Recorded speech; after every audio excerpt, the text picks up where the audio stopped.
Obviously, the 2 years since have seen a lot of the technology platforms continue to be used in ways that I think their founders have never intended nor even understood the implications of what would happen with the platforms. Did they not intend it? I don't know. What do you think? I do think they intended. You think that they did? I think if you don't think of something, you know, if you drive a car 100 miles down a local street, you're going to hit someone. Like they built these. The reason the Russians, I always say this, the Russians did not hack Facebook. They were customers of Facebook.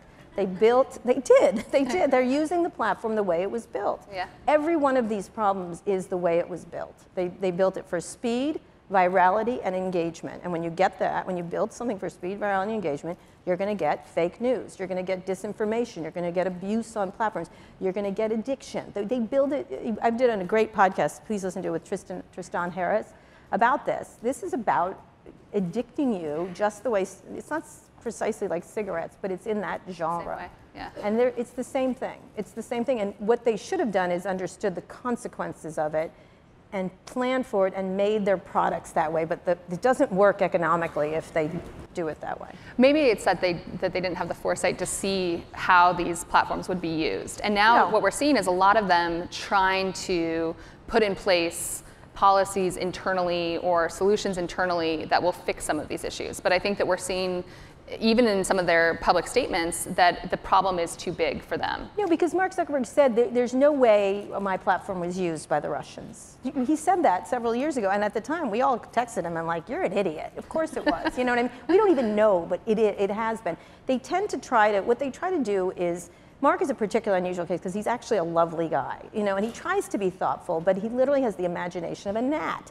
And so when you say to him, I swear, not in a mean way, it's not a mean way, it's just like you say to them about Facebook Live, I'm going to use Facebook Live, for example, you say, hey, when I went to see it and other reporters went to see it, we're like, hey, what's going to happen when someone murders someone? What's going to happen when someone commits suicide? What's going to happen? You know, we gave them a list of what's going to happen if, which any like third grade child would understand, right? And they were like, oh, you're a bummer. It's really cool for Chewbacca Mom. And I'm like, no, but not Chewbacca Mom. There's going to be a mass murder on this thing. Fast forward to New Zealand. Yeah. And then they don't know what to do. Then it iterates on the platform. It was on there for 17 minutes. Mm-hmm. This guy this was an attack for, by, and because of the internet. Not, of course, his hatred. He was radicalized online. Now, it's his fault, but he was radicalized online by being able to meet someone. He broadcasted online, he said what he was going to do online, and then it iterated online.